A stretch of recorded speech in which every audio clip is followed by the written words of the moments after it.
కేరళ ఓడి pension పెట్టాలని మన నినాదం.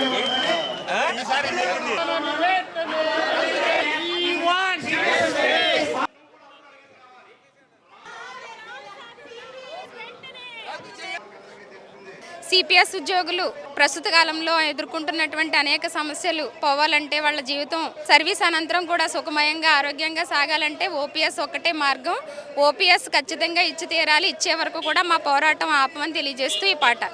ఎర్రెర్రని ఎండల్లోనా ఎన్నెల ఎర్ర జెండ నీడల్లోనా ఎన్నెల ఎర్రెర్రని ఎండల్లోనా ఎన్నెల ఎర్ర జెండ నీడల్లోనా ఎన్నెల సిపిఎస్ వీరులు అంట వెన్నెల పోరుబాట పట్టెను అంట వెన్నెల సిపిఎస్ రద్దు కోరి వెన్నెలో వెన్నెల ఎర్రదండు కదిలింది వెన్నెలో వెన్నెల మండుతున్న గుండెలకు వెన్నెలో వెన్నెల ఎండ లేదు వాన లేదు ఎన్నెలో వెన్నెల భవిష్యత్ తరాలకై వెన్నెలో వెన్నెల పోరుబాట పట్టినారు వెన్నెలో వెన్నెల సిపిఎస్ రద్దు కోరి వెన్నెల ఉద్యమాలకు మలుపు వెన్నెల వెన్నెల ఎర్రెర్రని ఎండల్లోనా ఎన్నెల ఎర్ర జెండ నీడల్లోనా ఎన్నెల రేపటి భద్రత కోసం వెన్నెలో వెన్నెల ఉద్యోగికి గుండె కోత వెన్నెలో వెన్నెల మారాలంటే తలరాత వెన్నెలో వెన్నెల పెన్షనే చేయూత వెన్నెలో వెన్నెల మాట ఇచ్చిన నేత వెన్నెలో వెన్నెల మరువవద్దు ఆ మాట వెన్నెలో వెన్నెల విజయవాడ వీధుల్లో వెన్నెల మోగించాలి మోత వెన్నెల వెన్నెల ఎర్రెర్రని ఎండల్లోనా వెన్నెల ఎర్ర జెండ నీడల్లోనా వెన్నెల దళం దళం కదలాలి వెన్నెలో వెన్నెల పదం పదం కలపాలి వెన్నెలో వెన్నెల బలమును చూపించాలి వెన్నెలో వెన్నెల గళం గళం విప్పాలి వెన్నెలో వెన్నెల దండుగా సాగాలి వెన్నెలో వెన్నెల ఆ దండోరా మోగాలి వెన్నెలో వెన్నెల పాత పెన్షనే తప్ప వెన్నెల అరే పాత పెన్షనే తప్ప వెన్నెల ప్రత్యామ్నాయమే వద్దు వెన్నెల వెన్నెల ఎర్రెర్రని ఎండల్లోనా ఎన్నెల ఎర్ర జెండ నీడల్లోనా ఎన్నెల సిపిఎస్ వీరులు అంట వెన్నెల పోరుబాట పట్టెను అంట వెన్నెల. గత ప్రభుత్వం సిపిఎస్ రద్దు చేస్తానని చెప్పి అధికారంలోకి వచ్చి ఉద్యోగులను మోసం చేస్తే ఉద్యోగులు చూపించిన దెబ్బకి ఇంట్లో కూర్చున్నారు. అదేవిధంగా ఈ ప్రభుత్వం మేము అధికారంలోకి రాగలనే సిపిఎస్ రద్దు చేయటమా లేకపోతే దానికి ప్రత్యామ్నాయ మార్గం ఆలోచిస్తామని చెప్పి వాగ్దానం చేసి మరి అధికారంలోకి వచ్చిన తర్వాత డిప్యూటీ సీఎం పవన్ కళ్యాణ్ గారు కానీ చంద్రబాబు నాయుడు గారు కానీ ఒక్కరోజు కూడా ఈ అధికారంలోకి వచ్చిన తర్వాత ఒక డిఏ కానీ ఒక పిఆర్సీ కానీ ఐఆర్ కానీ ఇవ్వకుండా ఉద్యోగులను మభ్యపెడుతూ అనేకమైనటువంటి యాపుల భారంతో ఉద్యోగులను సతమతం చేస్తూ మా ముఖ్యమైన డిమాండ్ ఏంటంటే లక్షలాది మంది ఉద్యోగులు ఎదురు చూస్తున్నటువంటి సిపిఎస్ విధానం రద్దు చేసి ఓపీఎస్ విధానాన్ని పునరుద్ధరించాలని పక్క రాష్ట్రాల్లోని భారం మీ యొక్క రాష్ట్రంలో వచ్చింది. ఉచిత పథకాలకు ప్రవేశపెట్టడానికి వచ్చినటువంటి డబ్బులు ఉద్యోగులకు మరి పెన్షన్ ఇవ్వడానికి మీకు వచ్చినటువంటి ఇబ్బంది ఏమిటి? మీరు ఒక్కసారి ఎమ్మెల్యేను ఎంపీగా చేస్తే 3 పెన్షన్ జీవితాంతం తీసుకుంటున్నారు. మీరు 5 సంవత్సరాలు చేసి 30 సంవత్సరాలు ఉద్యోగులుగా మేము ఎంతో కష్టపడి పోటీ పరీక్షలు నెగ్గి మరి 30 సంవత్సరాలు సర్వీస్ చేస్తే పెన్షన్ లేకుండా రోడ్డు మీద పడేసే దుస్థితి ఏర్పడుతుందంటే ఈ ప్రభుత్వం సిగ్గుచేటు. ఇప్పుడైనా ప్రభుత్వం కళ్ళు తెరిచి మరి ఉద్యోగ సంఘ నాయకులందరినీ మరి పిలిచి చర్చించి ముఖ్యమైనటువంటి డిమాండ్ను నెరవేర్చాలని చెప్పి ప్రభుత్వాన్ని డిమాండ్ చేస్తూ, ఒకవేళ కనుక మీరు సిపిఎస్ రద్దు చేయకుండా కాలయాపన చేస్తే గత ప్రభుత్వానికి ఏ గతి పట్టిందో ఈ ప్రభుత్వానికి కూడా అదే గతి పడుతుందని హెచ్చరిస్తున్నాం. సిపిఎస్ అమల్లోకి వచ్చినటువంటి సెప్టెంబర్ 1ని పెన్షన్ విద్రోహ దినంగా పాటిస్తూ రాష్ట్ర వ్యాప్తంగా ఉన్నటువంటి ఉద్యోగ ఉపాధ్యాయ కార్మిక పెన్షన్లందరూ కూడా రాజధాని నగరానికి తరలిరావడం జరిగింది. ఈ ఉద్యమాన్ని ఈ రాష్ట్ర ప్రభుత్వం గుర్తించాలని చెప్పేసి కోరుకుంటున్నాము. అలాగే ఈరోజు దేశ ప్రధాని గారు ఏ నినాదం అయితే తీసుకుని ముందుకు పోతూ ఉన్నారో, 1 నేషన్ 1 రూల్ అనేటువంటి నినాదంతో వారు ముందుకు వెళ్తూ ఉన్నారు. మేము గత 15 సంవత్సరాలుగా వెళ్తున్న నినాదం కూడా అదే, one nation one pension rule అమలు చేయమని అడుగుతున్నాము. ఈ హోమ్ మినిస్టర్ గారు ఇటీవల లోక్సభలో ప్రవేశపెట్టినటువంటి బిల్ ఏదైతే ఉందో 130వ రాజ్యాంగ సవరణ బిల్ ఏదైతే ఉందో దాన్ని ప్రమోట్ చేస్తూ నరేంద్ర మోడీ గారు ఇస్తున్నటువంటి slogan one nation one rule. మేము ఇస్తున్న స్లోగన్ 15 సంవత్సరాలుగా one nation one pension rule. ఈరోజు మాజీ ఉపరాష్ట్రపతి కనుక రిటైర్ అయితే వారికేమో ఎమ్మెల్యేగా పెన్షన్ 42,000, ఎంపీగా పెన్షన్ 31,000, ఉపరాష్ట్రపతిగా పెన్షన్ 2 లక్షల రూపాయలు తీసుకుంటున్నారు. అదే మా సహోద్యోగి ఒక విఆర్ఓ 46,000 జీతంతో రిటైర్ అయినటువంటి ఒక విఆర్ఓకి మీరు ఇస్తున్న పెన్షన్ 1,364 రూపాయలు. 1,364 రూపాయలకి ఏమొస్తాయో, ఒక నెలంతా ఎలా బతకాలో ఈ చంద్రబాబు నాయుడు గారు చెప్పాలి, పవన్ కళ్యాణ్ గారు చెప్పాలని చెప్పేసి మేము అడుగుతున్నాం ఈరోజు.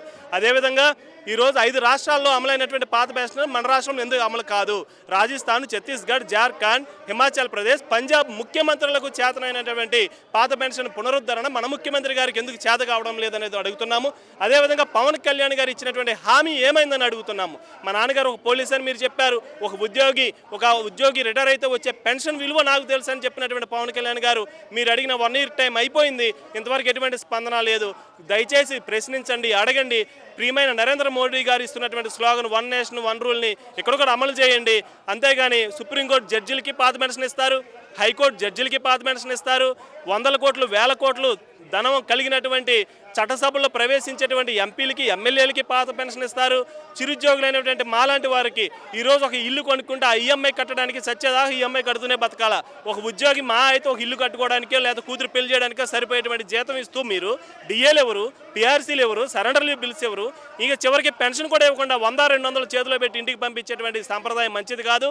ఏ దేశమైన అభివృద్ధి చెందాలంటే శ్రామిక వర్గాన్ని రక్షక వర్గంగా గుర్తించాలి. శ్రామికుడే సమాజానికి రక్షకుడు. కష్టపడి పనిచేసే వారి యొక్క స్వేదాన్ని మీరు కొల్లగొట్టవద్దు. ప్రతి నెల ఇస్తున్నటువంటి మా ఫండ్ అంతా తీసుకుపోయి స్టాక్ మార్కెట్లో పెడుతున్నారు. ట్రంప్ అక్కడ తుమ్మితే మా ఫండ్ అంతా డమాలంటుంది. ట్రంప్కి కోపం వచ్చి టారిఫ్ పెంచితే ఏమైందో ఈరోజు మనం చూసాము. సో ఇటువంటి జోదంతో కూడినటువంటి స్టాక్ మార్కెట్ పెన్షన్ విధానం రద్దు చేయాలి. ప్యూర్గా మేము ఏదైతే కష్టపడి సాధించుకుని మా పూర్వీకులు మాకు అందించారో ఓపీఎస్ ఉద్యోగులకి పెన్షన్ ఎంత ముఖ్యం ఒక విషయం చెప్తాను. ఈ రాష్ట్ర ఉప ముఖ్యమంత్రి గారు కూడా వాళ్ళ అమ్మగారు కూడా పెన్షన్ తీసుకుంటున్నారండి. వాళ్ళ కొడుకులు కానీ కొన్ని వేల కోట్ల రూపాయల ఆస్తులు ఉన్నాయి. వాళ్ళ సినిమాలకు కావాలంటే రేట్లు పెంచుకోవచ్చు, ఏమైనా చేసుకుని డబ్బులు సంపాదించుకోవచ్చు. పెన్షన్ అంత కోట్ల రూపాయల ఆస్తులు, ఎన్ని వేల కోట్ల రూపాయల ఆస్తులను ఒక తల్లే పెన్షన్ ఈరోజు గవర్నమెంట్ వాళ్ళ ఆయన గారి యొక్క గవర్నమెంట్ పెన్షన్ మీద ఆధారపడి బతుకుతుంది.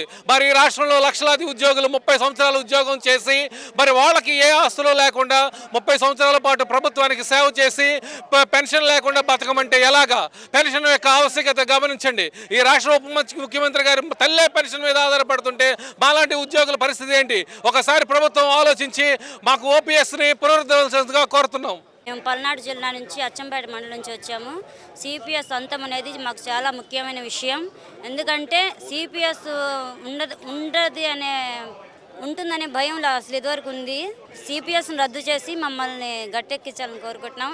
ఎందుకంటే గవర్నమెంట్ ఉద్యోగం అంటేనే సిపిఎస్ ఉంటేనే ఒక భరోసా, ఓపీఎస్ ఉంటేనే మాకు ఒక భరోసా. సిపిఎస్ని అంతం చేయాలి, ఓపీఎస్ని పునరుద్ధరించాలి. మాకు ఉద్యోగాలు వచ్చాయి కానీ జీవిత భరోసా అయితే లేదు.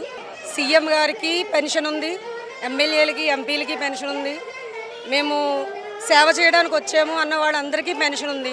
కష్టపడి 35 సంవత్సరాలు మా కష్టాన్ని, మా జీవితాన్ని అన్నిటినీ కూడా పణంగా పెట్టి ఉద్యోగం చేస్తున్న మాకు మాత్రం పెన్షన్ లేకపోవడం చాలా బాధాకరమైన విషయం. మేము ఇది రిక్వెస్టే చేస్తున్నాం ఎప్పటి నుంచో, మాకు పాత పెన్షన్ ఇప్పించండి, సిపిఎస్ అనే విధానాన్ని రద్దు చేయండి అని ప్రతి గవర్నమెంట్ని అడుగుతున్నాము.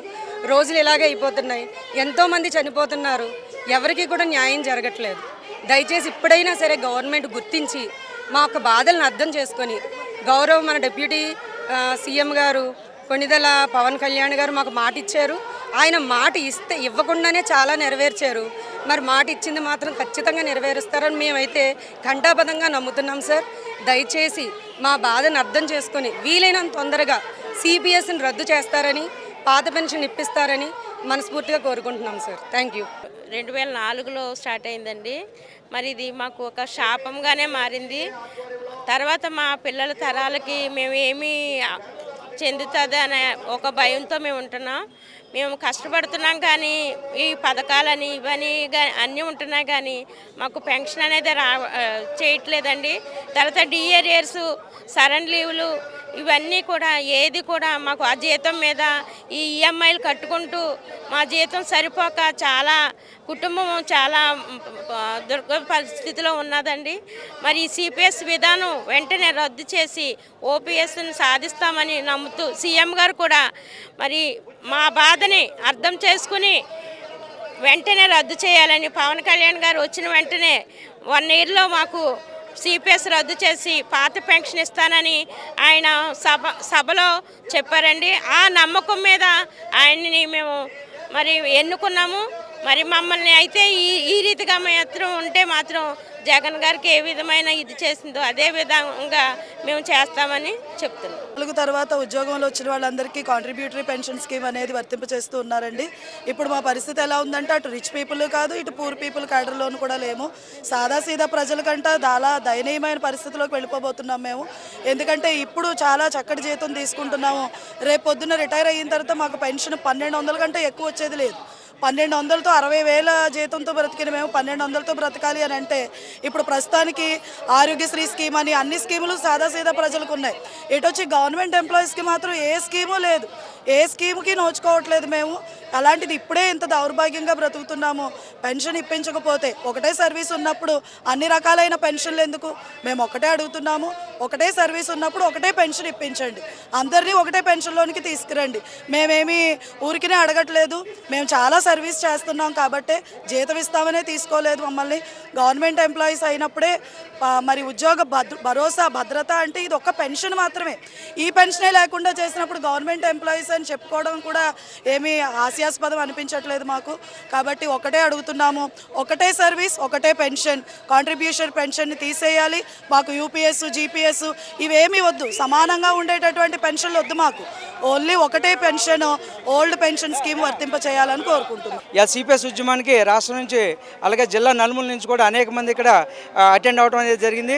మరి కూటమి ప్రభుత్వం ఎలక్షన్కి ముందు మనకి ఎన్నో రకాలైన వాగ్దాలు ఇచ్చి ఈ సిపిఎస్ రద్దు చేస్తామని చెప్పేసి మరి కూటమి ప్రభుత్వం మనకు చెప్పడం జరిగింది. అయితే ప్రభుత్వం వచ్చిన తర్వాత ఈ విషయాన్ని పక్కన పెట్టి ఈ యొక్క సిపిఎస్ అంశాన్ని మరి గత ప్రభుత్వం జీపీఎస్ అనేది ఒకటి తీసుకొచ్చింది కాబట్టి ఆ జీపీఎస్ని మాకు వద్దు, ఖచ్చితంగా ఓల్డ్ పెన్షన్ సిస్టమే అందరికీ కావాలని రాష్ట్రంలో ఉన్నటువంటి ప్రతి ఎంప్లాయీ కూడా కోరుకుంటున్నాడు. కాబట్టి రాష్ట్రంలో ఉన్నటువంటి రాష్ట్ర ఉద్యోగ ఉపాధ్యాయుల అందరికీ కూడా ఖచ్చితంగా ఓల్డ్ పెన్షన్ సిస్టమే కావాలని కోరుకుంటున్నారు. కాబట్టి దానికి కూటమి ప్రభుత్వం మరి ఎలక్షన్ ముందు ఏదైతే మనకు వాగ్దానం ఇచ్చిందో ఆ వాగ్దానాన్ని విస్మరించినటువంటి పరిస్థితి ఉంది. కాబట్టి ఈ యొక్క ధర్నాని ఇంకా ఉధృతం చేసి ముందున్న రాష్ట్రంలో ఉన్న ఉపాధ్యాయులంతా కూడా ఉద్యోగ ఉపాధ్యాయులందరూ కూడా ఐక్యతగా మరి ప్రభుత్వం పైన ఒత్తిడి తెచ్చేటటువంటి పరిస్థితి ఉంది. కాబట్టి మరి ఎలక్షన్ ముందు ఏదైతే వాగ్దానం ఇచ్చిందో ప్రభుత్వం ఆ వాగ్దానాన్ని ఖచ్చితంగా మరి ఈ ఓపీఎస్ స్కీమ్లో అందరినీ కూడా తీసుకొస్తారని కోరుకుంటున్నాం. ఈ విధంగా కానీ తీసుకురానట్లయితే మరి రాష్ట్ర ప్రభుత్వం మీద మన ఉద్యోగులంతా కూడా ఉద్యమించి ఇంకా ఉద్యమాన్ని తీవ్రతరం చేస్తామని ఈ సభ వేదికగా మేమందరం చర్య చేస్తున్నాం. సిపిఎస్ అంతం.